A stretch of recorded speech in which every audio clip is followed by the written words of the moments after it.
They say money can't buy class, but Victoria Marshall was determined to prove otherwise. Standing in her designer wedding dress that cost more than my car, she'd orchestrated what she called the society event of the season. Funny how quickly my father's modest country club wedding had transformed into a showcase of excess once she took over the planning.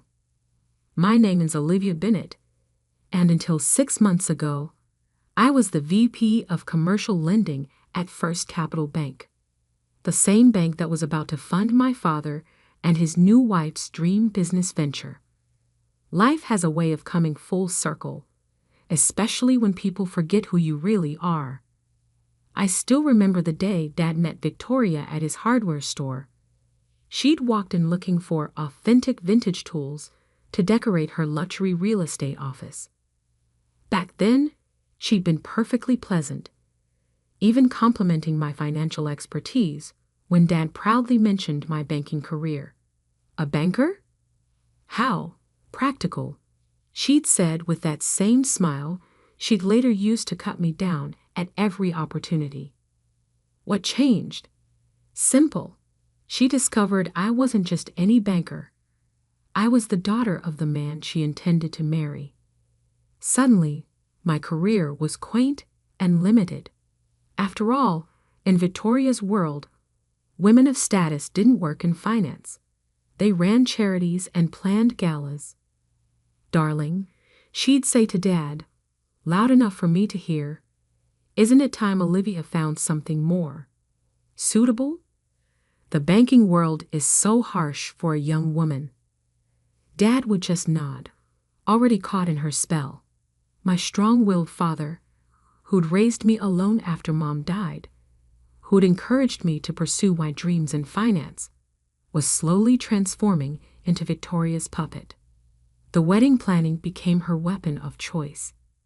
Every decision, every detail was calculated to remind me of my place, or rather, the place she thought I deserved. The seating chart is rather complicated, she'd say during planning meetings.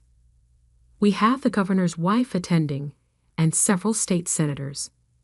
We need to be selective about table assignments. I watched my place card move further and further from the main tables, until finally, a week before the wedding, I overheard her talking to her wedding planner. Put Olivia in the kitchen entrance. She'll understand. It's where the help usually sits. The help. That's what I'd become in my own father's wedding. The daughter he'd raised alone, who'd graduated top of her class, who'd become the youngest VP in First Capital's history, reduced to the help. But Victoria had made one crucial mistake. She'd been so busy orchestrating her perfect wedding that she'd forgotten to check who was handling her business loan application. 3 months ago, she convinced Dad to sell his hardware store, his pride and joy for 30 years, to fund their new venture, a high-end interior design and home staging business. Victoria's vintage ventures would cater to the elite circles she so desperately wanted to join. The loan application had landed on my desk through pure coincidence. I could have recused myself, should have probably, but curiosity made me read it, and what I read made my blood run cold. Victoria's previous business ventures weren't nearly as successful as she claimed. 3 failed companies in 5 years, each time leaving unpaid debts and angry investors. She'd hidden this from Dad, using her charm and a series of LLCs to mask her track record. I tried to tell him, tried to show him the evidence, but Victoria had already poisoned that well. Olivia's just jealous, she told him. She can't stand seeing you happy, seeing you succeed without her help. Dad had patted my hand like I was still a child. Sweetheart, I know change is hard, but Victoria knows what she's doing. This business will secure our future. Our future. As if the life we built together meant nothing. I'd approved the loan anyway, signed all the paperwork, dotted every I, crossed every T. Victoria had been triumphant, not even bothering to read the fine print. After all, why would she? She'd won. The morning of the wedding, I arrived early, wearing the simple blue dress that Victoria had deemed appropriate for my position. The country club was transformed into her vision of luxury. Crystal chandeliers, imported flowers, ice sculptures. I found my place card exactly where I'd expected. A small table near the kitchen doors, hidden behind a large floral arrangement. Far from Dad, far from the important guests.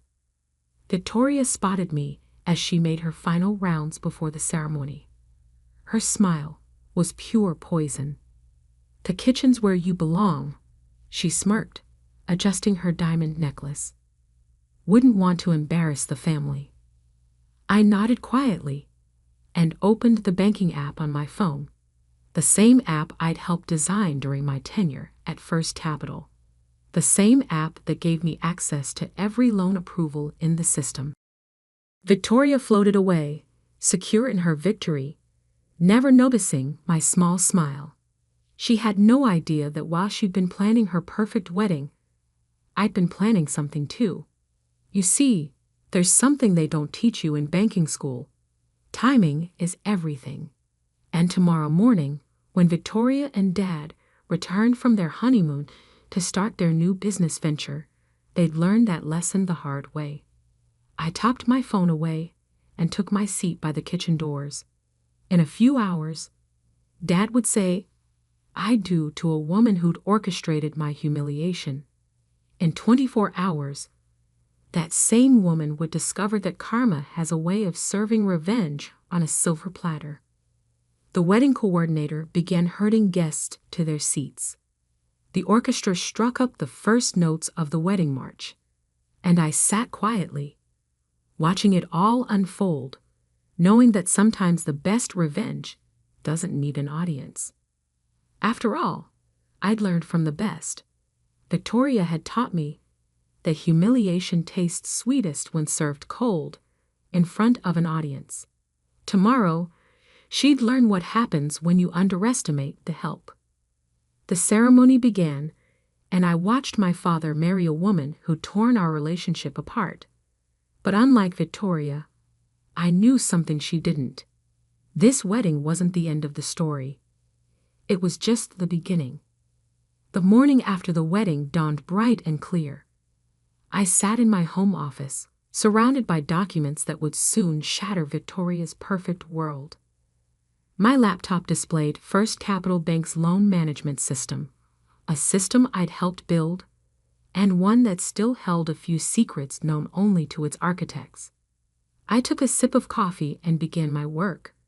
Victoria and Dad were somewhere over the Atlantic, heading to their luxury honeymoon in the Maldives.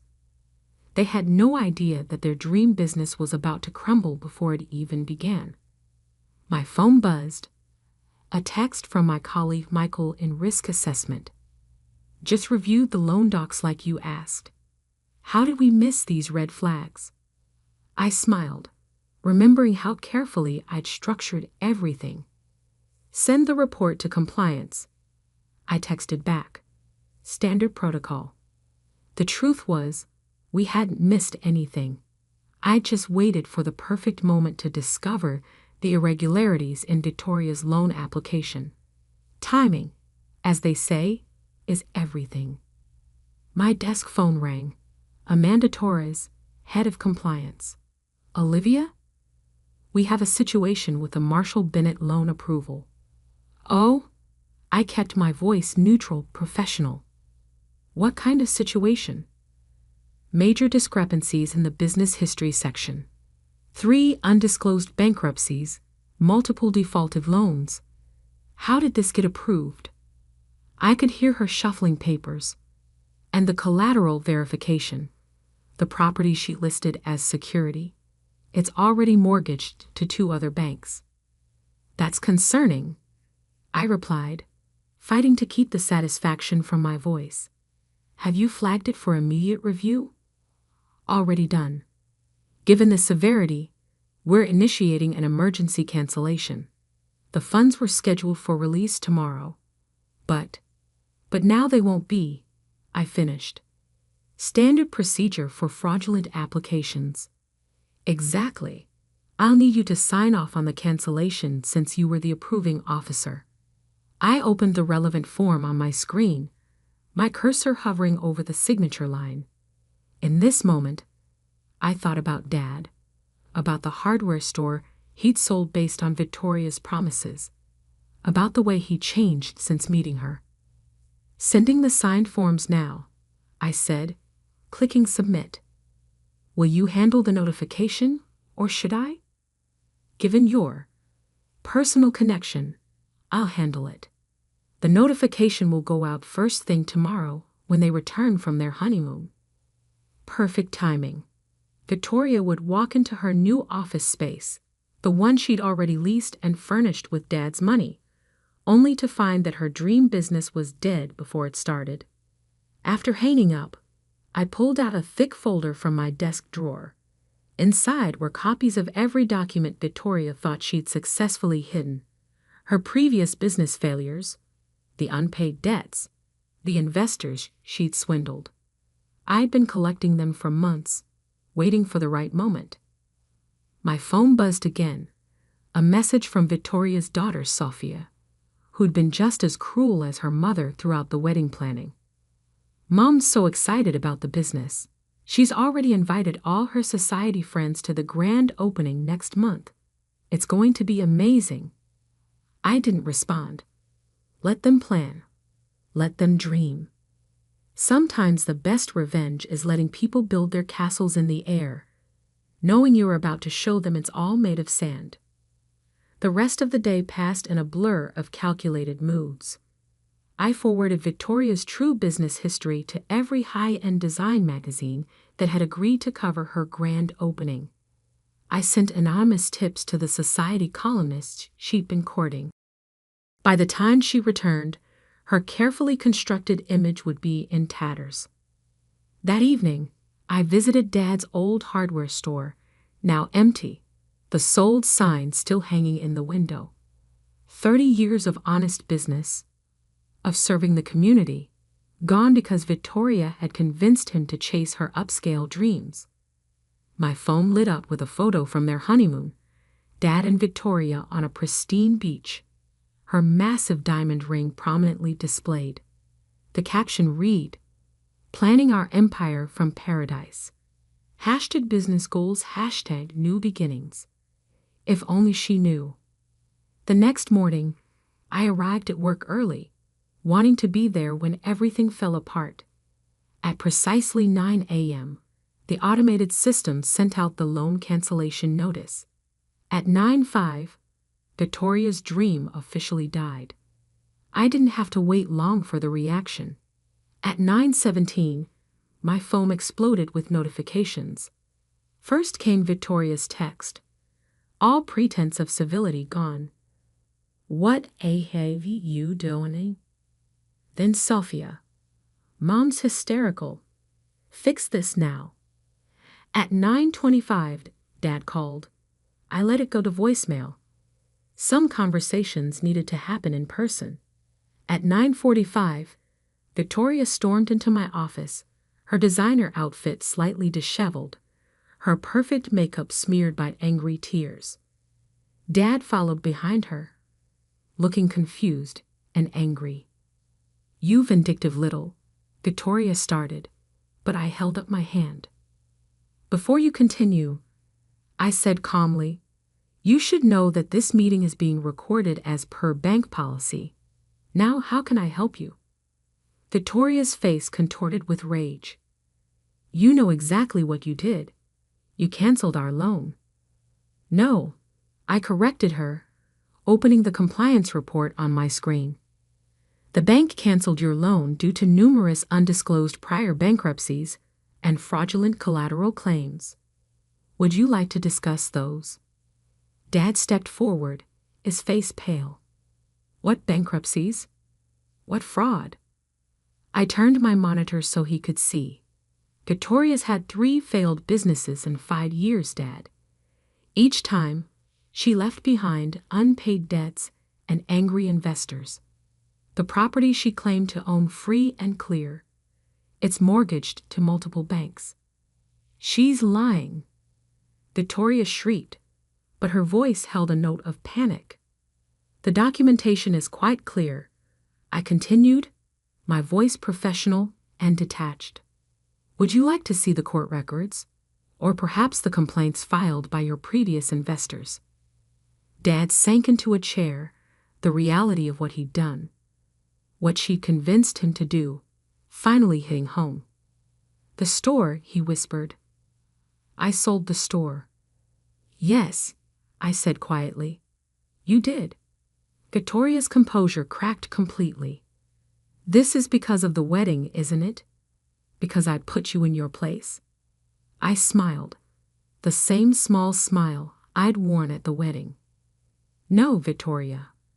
This is because you committed loan fraud. The fact that you're an awful person is just a bonus. I'll report you, she threatened. I'll have your job. For what? Doing my job. Protecting the bank from fraud? Please go ahead. I'm sure the banking commission would be very interested in your business history. Dad looked between us, 30 years of business reputation crumbling before his eyes. Can we fix this? The loan? No. That's done. Your reputation after associating with a known fraudster. I pulled out a business card. This is David Cohen, the best business attorney I know. You'll meet him. Victoria grabbed her designer bag, her hands shaking. This isn't over. Actually, I said, standing up, it is. Security will escort you out. Standard procedure for fraud cases. As if on cue, 2 security guards appeared at my door. Victoria's final humiliation would be walking through the bank's lobby, past the very society people she'd been so desperate to impress. Dad stayed behind, looking older than I'd ever seen him. Why didn't you tell me? I tried, Dad, many times. But you didn't want to hear it from your practical daughter who works in that harsh banking world. He flinched at the words, Victoria's words, thrown back at him. The store, he began, is sold, I finished. But not all is lost. I pulled out another folder, my resignation letter from First Capital Bank, along with a business plan I'd spent months preparing. Remember how Mom always said we should open a second location? I asked softly. I've spent the last 6 months negotiating with investors. Real investors, Dad. Not society climbers playing business. His hands trembled as he opened the folder. We can start over, I said. The right way this time. No shortcuts, no get-rich-quick schemes. Just honest business, like you taught me. The security guards were leading Victoria through the lobby now. I could hear her protests echoing down the hallway. Dad looked at the business plan, then at me. Why? Because sometimes, I said, people need to lose everything to remember what really matters. Through my office window, I watched Victoria climb into her luxury car, her dream of social climbing via my father's hard work shattered. Sometimes revenge isn't about destroying someone, it's about exposing who they really are. And sometimes the best revenge is rebuilding something better from the ashes of what was lost. 1 year can change everything. I stood in front of our new store, Bennett and Daughter Hardware and Home, watching the morning sun glint off the freshly painted sign. The grand opening was scheduled for 10 a.m., and already a small crowd had gathered. Inside, Dad was arranging the last display, making sure every tool was perfectly aligned. He'd spent weeks planning the layout, combining the best elements of his old store with modern touches I'd suggested. The result was something neither of us could have created alone. My phone buzzed with a news alert. Socialite Victoria Marshall faces federal charges in investment scheme. I allowed myself a small smile. Karma, it seems, has perfect timing. The past year had been a journey of reconstruction, not just of the business, but of relationships. After the loan cancellation debacle, Dad had filed for annulment, citing Victoria's fraud as grounds. The society pages had a field day with that one. "Ready for this?" Dad asked, joining me at the window. He looked younger somehow. The weight of Victoria's manipulation lifted from his shoulders. "Born ready," I replied, using the same phrase I'd used as a kid when he'd first taught me to use a cash register. The story of Victoria's fraud had spread quickly through our small business community. But something unexpected had happened alongside the scandal. People rallied around Dad. His old customers, the ones who trusted him for decades, came forward with support. Thomas Green, the elderly carpenter who'd been coming to our store for 30 years, had been the first to approach us about investing in the new venture. "Your father taught me everything I know about selecting wood," he'd said, writing out a check. Time to return the favor. Other local business owners followed, not with millions like Victoria had promised, but with honest investments from people who understood the value of integrity over flash. We found the new location, bigger than the old store, but still in the heart of the community, through one of Dad's longtime customers. The renovation had been a community effort, with local contractors offering their services at cost. The interior design, nothing like Victoria's grand plans. Instead of crystal chandeliers and imported marble, we had warm wood finishes and practical layouts. The DIY workshop area I'd always dreamed of adding was ready for its first class next week. 10 minutes until opening, Dad said, checking his watch. Mom's old watch, the one he'd started wearing again after Victoria left. I nodded, remembering another opening day, 25 years ago. I'd been 5, standing proudly in front of the original store, wearing a tiny apron with Daddy's helper embroidered on it. The crowd outside had grown. I spotted familiar faces, loyal customers, local business owners, even some of my former colleagues from the bank who'd left after witnessing Victoria's meltdown. Michael from Risk Assessment had quit 2 months after me, tired of the corporate politics. Now he handled our books, bringing big bank expertise to our family business. At 9:58, I saw a familiar car pull into the parking lot.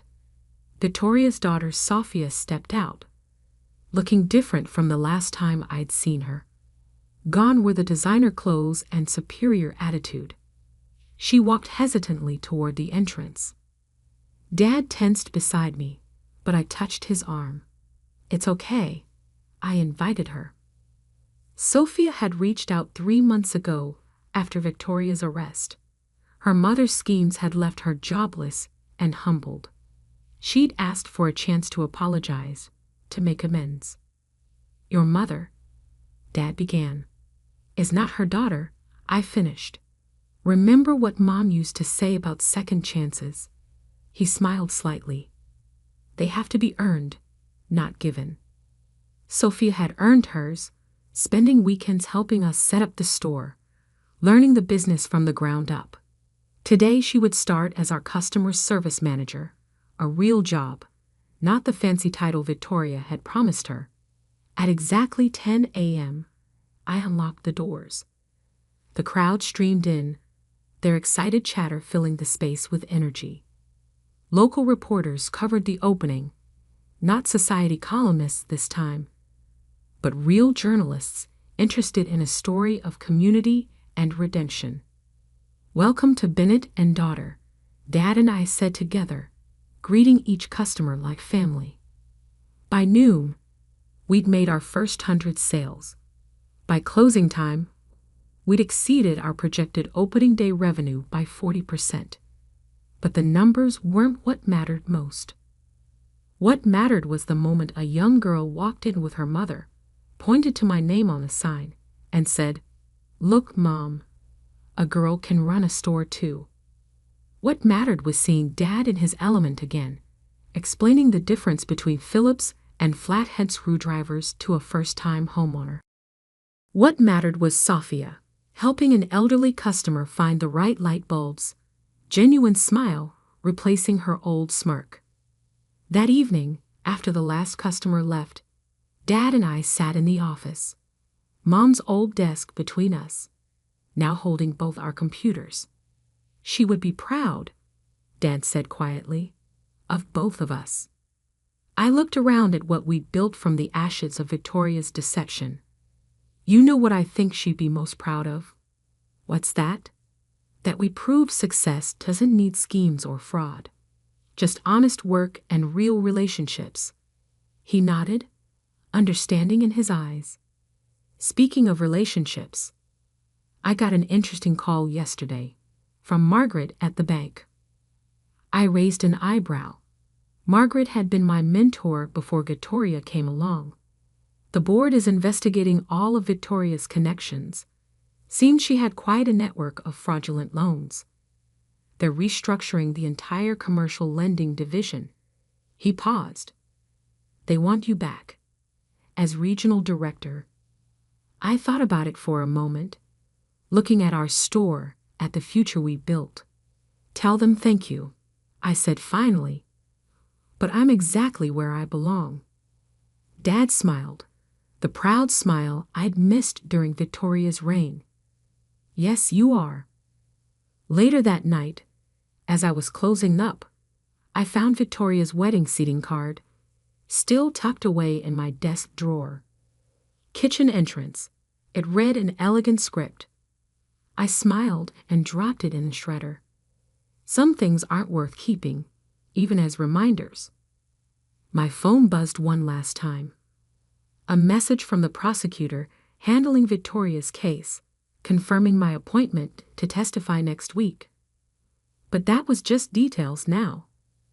The real victory wasn't in Victoria's downfall or even in saving Dad from her schemes. The real victory was in proving that success doesn't need validation from socialites or approval from society pages. Sometimes it just needs a father and daughter who believe in each other, a community that stands together, and the courage to rebuild something honest from the wreckage of broken dreams. As I locked up for the night, I looked at our sign one more time. Bennett and Daughter Hardware and Home. No crystal chandeliers, no imported marble, no fake sophistication. Just real value, honest work, and a legacy built to last. Sometimes the best revenge isn't in destroying what others build. It's in building something they can never destroy.